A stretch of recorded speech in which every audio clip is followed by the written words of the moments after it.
કૃષ્ણ. નમસ્કાર મિત્રો. પાછલા શ્લોકમાં આપણે જોયું કે દુર્યોધન પોતાની સેનાની શક્તિ વિશે કહી રહ્યો હતો.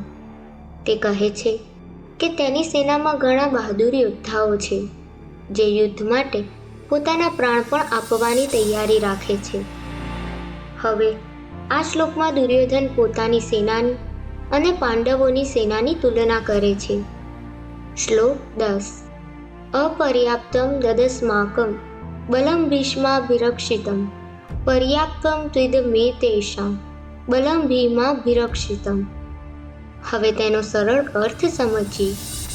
દુર્યોધન કહે છે, અમારી સેના જેને ભીષ્મ રક્ષણ આપે છે તે ખૂબ વિશાળ અને અપરિમિત છે.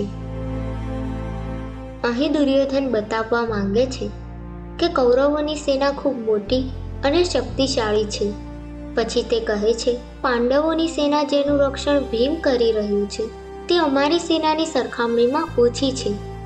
મિત્રો, આ શ્લોકમાં દુર્યોધન પોતાની સેનાનો આત્મવિશ્વાસ બતાવે છે, પરંતુ ઘણા વિદ્વાનો કહે છે કે દુર્યોધનના શબ્દોમાં થોડું અહંકાર પણ દેખાય છે, કારણ કે તે પોતાની સેનાને અપરિમિત અને પાંડવોની સેનાને નાની ગણાવી રહ્યો છે.